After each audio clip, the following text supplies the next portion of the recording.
राजधानी रायपुर में आगजनी की घटनाएं थमने का नाम नहीं ले रही है। शहर के व्यस्त कारोबारी क्षेत्र बॉम्बे मार्केट स्थित सेंट्रल बैंक ऑफ इंडिया के जोनल कार्यालय में अचानक आग लग गई, जिससे इलाके में हड़कंप मच गया। मोधापारा थाना एरिया में सेंट्रल बैंक का जोनल ऑफिस है। यहाँ पे सुबह 8:30-9 बजे के आसपास आग लगने की घटना हुई थी। सूचना पर तत्काल पुलिस की टीम और एसडीआरएफ की टीम, फायर ब्रिगेड की टीम यहाँ पे पहुंची है। आग पे बुझाने का काम जारी है और जल्दी ही आग पर नियंत्रण पाने का प्रयास किया जा रहा है। आग बुझाने वाली जो टीम है वो अपने काम में लगी हुई है। राजधानी रायपुर के गुड़ियारी थाना पुलिस ने प्रतिबंधित कोडीन युक्त नशीली सिरप की तस्करी के खिलाफ बड़ी कार्रवाई करते हुए एक आरोपी को गिरफ्तार किया है। पुलिस ने आरोपी के कब्जे से 249 नग कोडीन युक्त नशीली सिरप बरामद की है, जिसकी कुल मात्रा लगभग 25 लीटर बताई जा रही है। जब्त सिरप और एक मोबाइल फोन सहित सामान की कुल कीमत करीब 1,40,000 रुपए आकी गई है। जानकारी के अनुसार पुलिस को मुखबिर से सूचना मिली थी कि एक व्यक्ति प्रतिबंधित नशीली सिरप के साथ क्षेत्र में मौजूद है। सूचना के आधार पर थाना प्रभारी गुड़ियारी के नेतृत्व में पुलिस टीम ने मौके पर पहुंचकर घेराबंदी कर आरोपी को पकड़ लिया। पूछताछ में आरोपी ने अपना नाम अनिल कुमार साहू निवासी दुर्ग बताया। वह घूम कर सब्जी बेचने का काम करता है। तलाशी के दौरान उसके बैग से बड़ी मात्रा में कोडीन युक्त सिरप बरामद हुई। पुलिस ने सिरप और मोबाइल फोन जब्त कर आरोपी को गिरफ्तार कर लिया है। उसके खिलाफ एनडीपीएस एक्ट के तहत मामला दर्ज कर आगे की जाँच की जा रही है। देखिए, आप जानते हैं कि लगातार नशे के विरुद्ध अब विभिन्न जोन्स में कमिश्नरेट की कार्रवाई जारी है। उसी तारतम्य में नॉर्थ जोन में गुड़ियारी पुलिस स्टेशन के अंतर्गत एक सूचना आई थी कि 5 जून को दिन में एक व्यक्ति कुछ कोडीन सिरप बाहर से लेके आया है और यहाँ पर बेचने की कोशिश कर रहा है। मौके पर टीम को रवाना किया गया। टीम को रवाना करने के बाद यहाँ पर घेराबंदी करके आरोपी को पकड़ा गया। जब उससे उसकी पूछताछ की गई तो उसका नाम अनिल कुमार साहू निवासी चरोदा दुर्ग पता लगा। साथ ही साथ उसके पास से तकरीबन 250 शीशियां जो थी वो कोडीन सिरप की पाई गई। आप जैसे जानते हैं कि कोडीन सिरप जो है वो बिना प्रिस्क्रिप्शन और ये सब चीजें देना अलाउड नहीं है, तो इलीगली रूप से उसको बेचने की कोशिश कर रहा था। और गहन पूछताछ पे ये ज्ञात हुआ कि वो सब्जी बेचने का भी काम करता है और सब्जी बेचने का जो उसका कारोबार है उसकी आड़ में वो इन शीशियों को भी बेचा करता था। और साथ ही साथ इसके पहले भी वो 3-4 बार औरंगाबाद से शीशियां, जो कोडीन सिरप की शीशियां हैं वो लेके आके यहाँ पे बेच चुका है। और साथ ही साथ इसमें जो फॉरवर्ड लिंकेजेस हैं और बैकवर्ड लिंकेजेस हैं उसकी हम लोग गहनता से जांच कर रहे हैं और जैसे ही कुछ चीजें और सामने आएंगे, तथ्य आएंगे, वो आपके साथ में शेयर किए जाएंगे।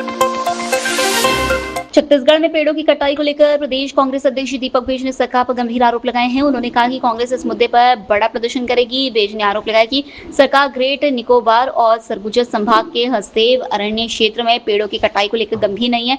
उन्होंने कहा कि ओपन कोल माइंस के लिए अनुमति देकर 1742 हेक्टेयर भूमि पर पेड़ों की कटाई की जा रही है, जिससे पर्यावरण और जैव विविधता पर गंभीर प्रभाव पड़ेगा।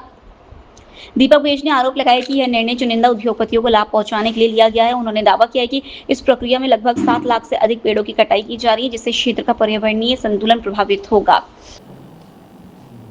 जिस तरह से हमारे नेता प्रतिपक्ष माननीय राहुल गांधी जी ने ग्रेट निकोबार में वहां की पेड़ कटाई को लेकर लगातार मोर्चा खोले हुए हैं, पूरे देश में उनके समर्थन में लगातार आवाजें उठ रही है।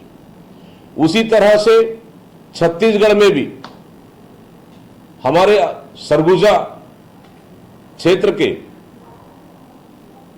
सरगुजा संभाग के हसदेव अरण्यक जंगल को काटने के लिए ये दोनों सरकारें, राज्य सरकार और केंद्र सरकार दोनों ने मिलकर अब coal mines, open coal mines के लिए उन्होंने अब स्वीकृति दे दिया है।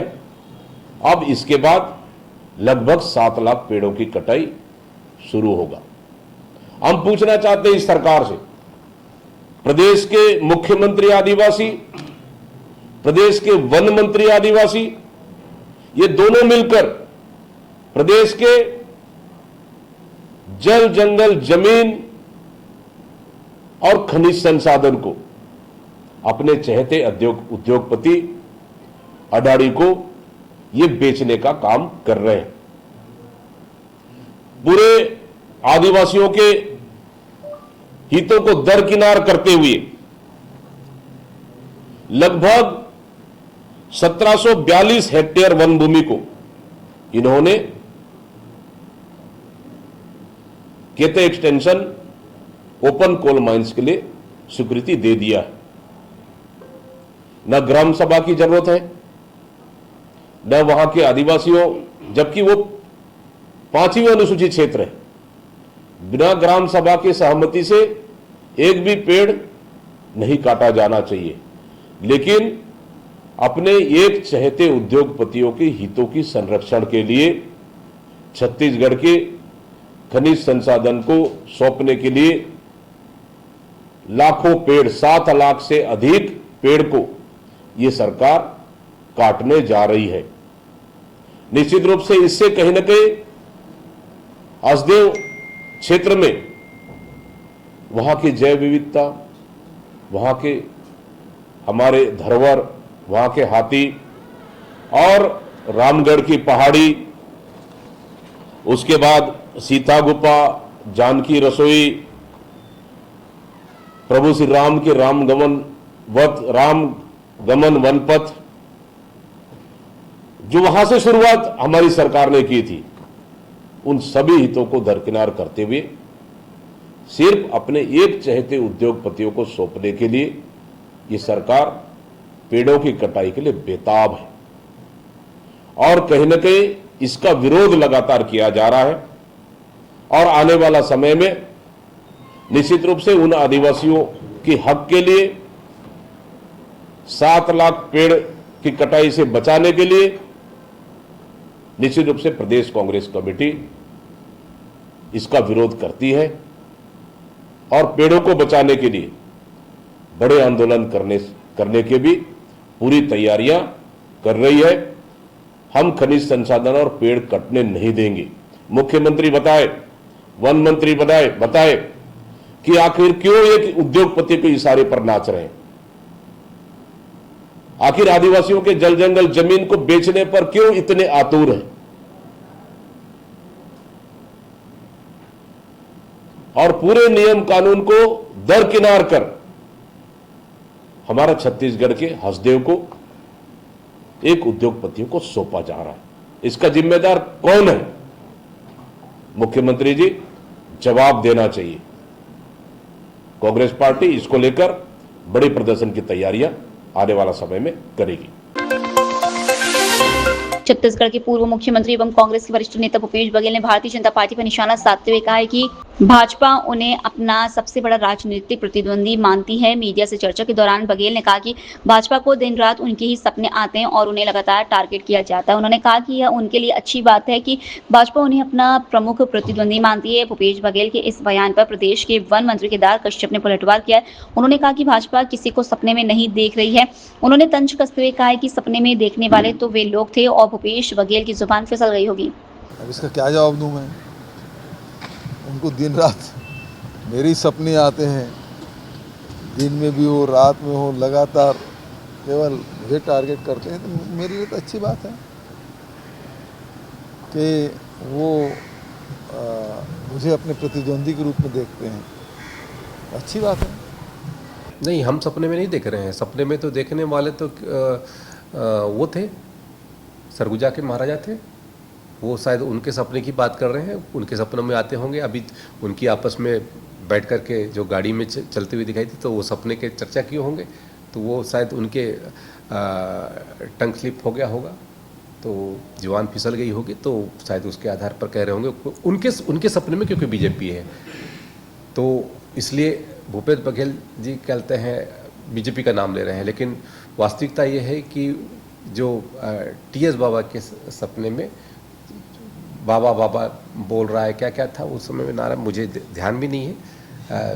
छत्तीसगढ़ डोल रहा है, छत्तीसगढ़ डोल रहा है, वो तो उस समय कहा गया था। तो वो तो उनके सपने में था, हमारे सपने में कभी नहीं है। हमारे सपने में तो हमारी जनता के हितों का कार्य करना और जन सुविधा लोगों तक पहुंचाना, ये हमारे पार्टी के सपने में है, उनका सपना नहीं है। कर्नाटक में मुख्यमंत्री बदले जाने को लेकर प्रधानमंत्री नरेंद्र मोदी के कांग्रेस पर दिए बयान पर छत्तीसगढ़ के पूर्व मुख्यमंत्री भूपेश बघेल ने पलटवार किया है। बघेल ने कहा कि प्रधानमंत्री ताश के पत्तों की तरह नेताओं को फेंटते हैं और दूसरों को उपदेश देते हैं। उन्होंने आरोप लगाया कि भाजपा में कई राज्यों में हारे हुए उम्मीदवारों को भी मुख्यमंत्री बनाया गया है। पूर्व मुख्यमंत्री ने कहा कि देश में महंगाई, पेट्रोल डीजल की कीमतों, खेती के लिए खाद बीज की उपलब्धता और परीक्षाओं में गड़बड़ियों जैसे गंभीर मुद्दों पर सरकार को ध्यान देना चाहिए। उन्होंने नीट और सीबीएसई परीक्षाओं में अनियमितताओं का जिक्र करते हुए कहा कि जिम्मेदारों पर कार्रवाई होनी चाहिए। और ये जब बदलते हैं तो क्या होता है, प्रधानमंत्री जी ताश के पत्ते की तरफ खींचते हैं, जो हारे हुए उसको मुख्यमंत्री बनाते हैं। ये देखा क्या उत्तराखंड में क्या हुआ था।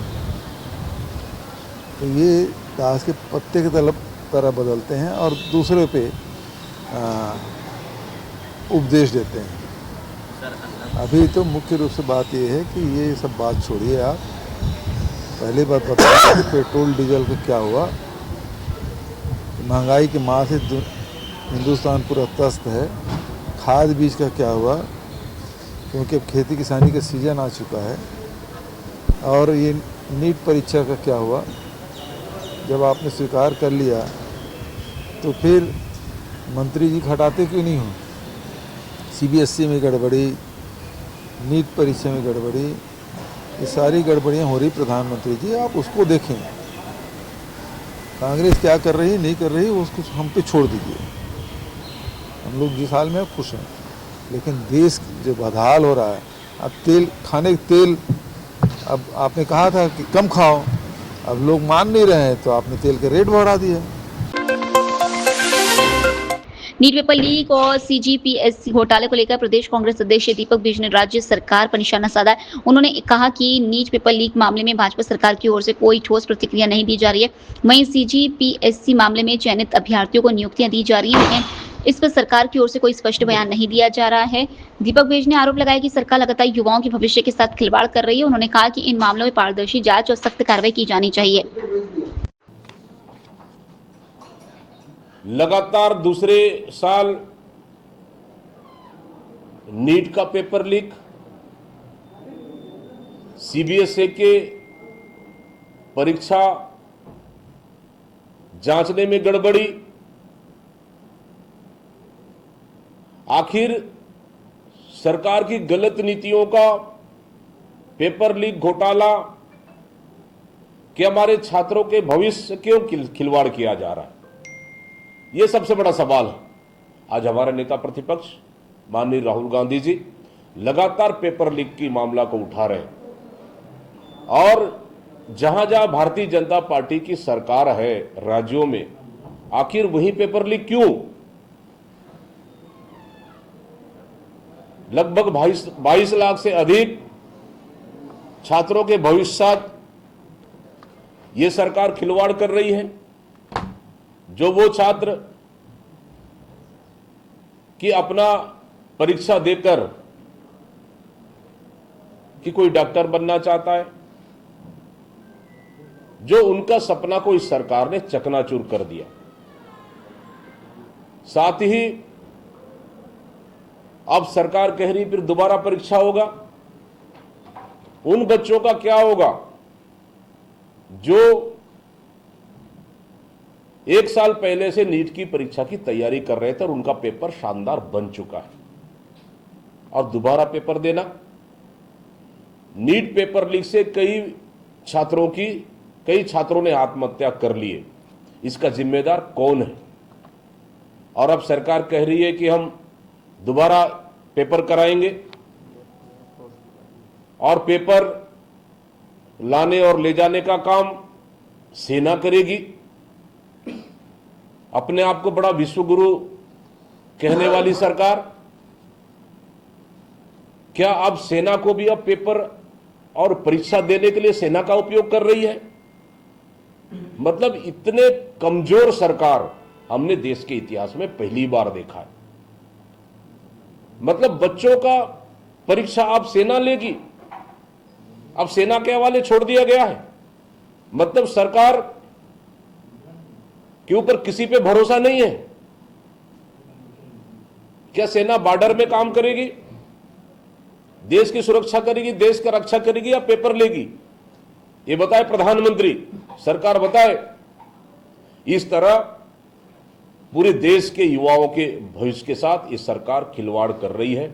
निश्चित रूप से देश के युवाओं में कहीं न कहीं सरकार के खिलाफ जबरदस्त आक्रोश है और लगातार कांग्रेस पार्टी और हमारे नेता प्रतिपक्ष माननीय राहुल गांधी जी मांग कर रहे हैं कि धर्मेंद्र प्रधान जो शिक्षा मंत्री है उनको बर्खास्त करना चाहिए और प्रधानमंत्री जिम्मेदारी ले कि उनकी सरकार की गलत नीतियों की वजह से ये पेपर लीक हुआ है और 22 लाख से अधिक छात्रों का भविष्य खिलवाड़ ये सरकार कर रही है। इसका जिम्मेदारी प्रधानमंत्री नरेंद्र मोदी को लेना चाहिए और साथ ही शिक्षा मंत्री धर्मेंद्र प्रधान को तत्काल बर्खास्त करना चाहिए। छत्तीसगढ़ के चर्चित अवैध अफीम खेती मामले में पुलिस ने बड़ी कार्रवाई करते हुए जब्त की गई करीब 7 करोड़ 88 लाख रुपए मूल्य की अफीम फसल को नष्ट कर दिया है। दुर्ग जिले की समोदा और झीझी गांव से बरामद अफीम की फसल को भिलाई स्टील प्लांट के स्टील मेल्टिंग शॉप में उच्च तापमान प्रक्रिया के जरिए सुरक्षित रूप से नष्ट किया गया है। इस दौरान दुर्ग रेंज के आईजी अभिषेक शांडिल और एसएसपी विजय अग्रवाल मौजूद रहे, जबकि बीएसपी के वरिष्ठ अधिकारियों की निगरानी में पूरी प्रक्रिया सुरक्षा मानकों के तहत पूरी की गई। गौरतलब है कि मक्के की फसल की आड़ में 5 से 10 एकड़ क्षेत्र में अवैध अफीम की खेती का खुलासा हुआ था, जिसे पुलिस ने जब्त किया था। अब पूरी खेप को नष्ट कर अवैध कारोबार पर बड़ी कार्रवाई की गई है।